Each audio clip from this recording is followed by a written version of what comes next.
Hey, how's it going, runner? Coach Kyle here, and today you're going to learn about a running-specific upper body routine that takes minimal equipment. All you need are some light dumbbells and about 15 minutes of time. As a running coach, one of the first things I typically do when a runner comes to me for coaching is I get them doing some good running-specific strength work. And even for runners who are doing strength work, they're often not doing much for any upper body work. It's very, leg focused. And if they are doing strength work, it's probably not very running specific. So let's talk about why you as a runner are missing out if you're not doing a good running related upper body strengthening routine. Also, I'm going to note that this is not a routine that will bulk you up. Oreos bulk you up, not this running strength program. I'm sure you're aware that you don't just use your legs when you run. Your upper body from your core all the way to your shoulders and your arms help improve your balance and increase efficiency throughout the kinetic chain. Aside from improved posture and running form, generating more power with your upper body means two things. The first is that you can use this power to run faster. The second choice is that your legs will not have to work as hard to run a certain speed because your upper body is doing more work than it otherwise would have been able to do without the strength work to assist and back up the lower body and your lungs. Both options mean you'll be able to run further and faster, have more stamina, and probably be more injury resilient at the same time. In the past, not so much recently, but in the past at track meets, the now defunct Nike running coach Alberto Salazar would occasionally be seen on the side of the track during the final lap, pumping his arms super hard, cueing his athletes to pump their arms hard and use that upper body strength to generate power for the final surge. Think about how you see distance runners at an easy effort not using their arms all that much.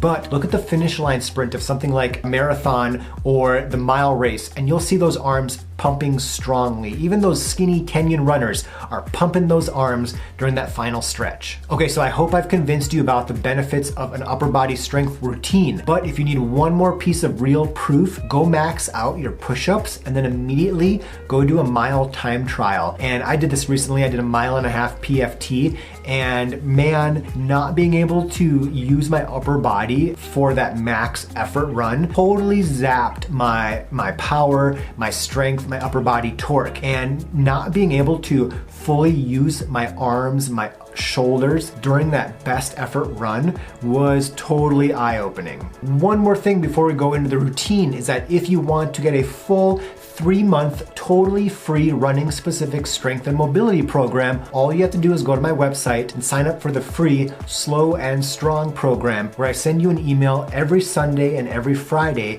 with a couple strength routines for the upcoming work week or weekend. It's a 3-month program because a couple of the routines progress in 2 or 3 phases as your strength and fitness also progress and improve.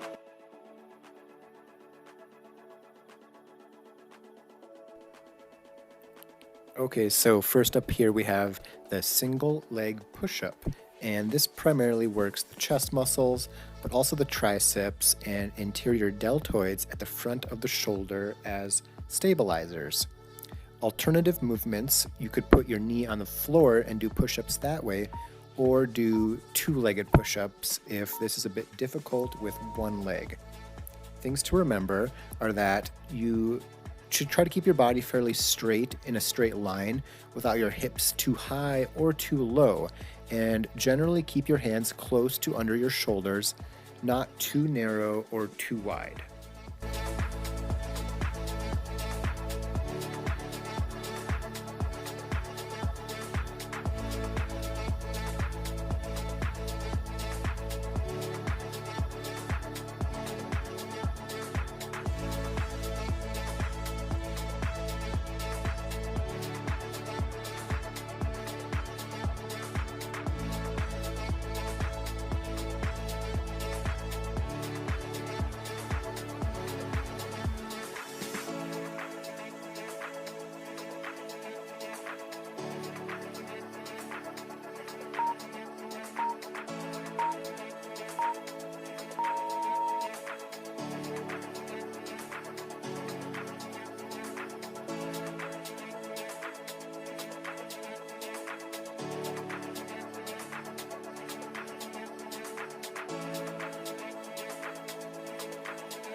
Next up we have the plank row, or you can do a bent over row where you stand and bend over and do this exercise. And the primary beneficiaries of this movement are your rectus abdominis, your transverse abdominis, your obliques, your glutes, upper back, and shoulders. Now, alternative movements would be the T-bar row, which is a bent barbell instead of the straight barbell. And that use of the bar is a little less stress on the lower back with the T-bar row, so it's easier to avoid rounding your lumbar spine. And keep in mind that form is important with the bent over row especially, and the best way to ensure you don't get sloppy is to pick the right amount of weight, and this is true for all weightlifting exercises. Slow, controlled movements are far more valuable than jerking up a massive weight and twisting it up over the top to get that full range of motion, or you might not even be able to get the full range of motion because of the amount of weight you're trying to lug up.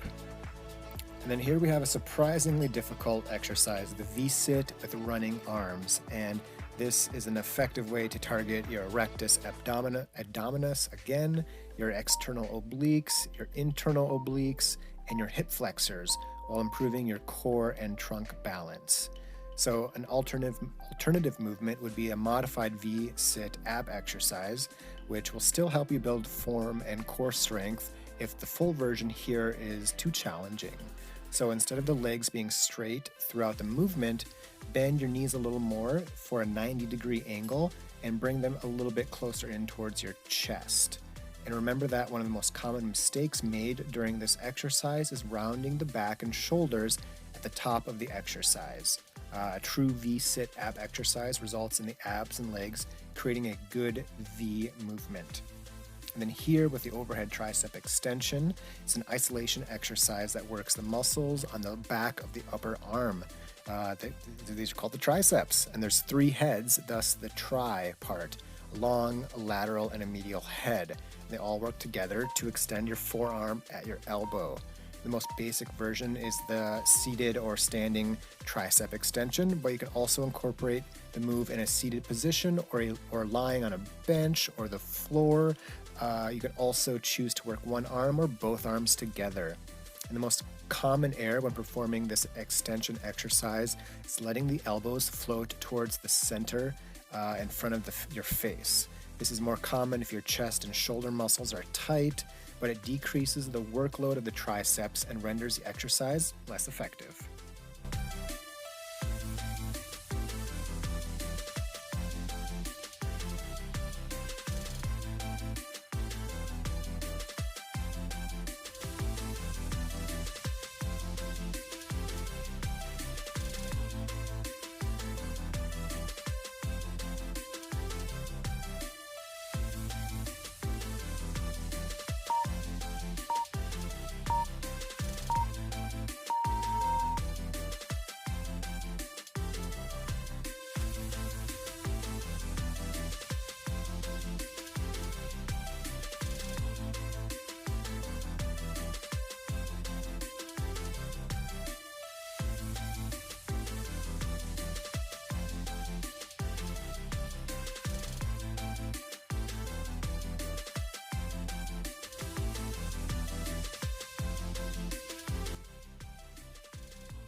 And here we have the classic bicep curl. And this works the biceps at the front of the upper arm and also the muscles of the lower arm, the brachialis and the brachioradialis. So alternative movements, some variations would be seated curls, preacher curls, reverse, incline, and concentric curls with the elbow resting on your inner thigh while you are seated. You can also do an alternating hammer curl to add variety to your workout. And if you want to check those out, simply Google them. Remember, proper form rather than rapid execution is always key. Lift the weights with a smooth motion, taking as much time to lower the weight as you do to lift it.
here we have a cool exercise called the hip dip plank. And this strengthens your abs, your obliques, lower back, helps trim down your waist, enhances the flexibility of your spine, improves balance, stability, and posture. So adding in a side plank to the hip dip forces your shoulders, back, obliques, glute medius, and abduction muscles to work even harder if you want. And remember to keep your core engaged at all times. Push your belly button in towards your spine. Breathe slowly and deeply. Maintain your head and neck in a relaxed posture and dip your body as low as you can go without losing your form.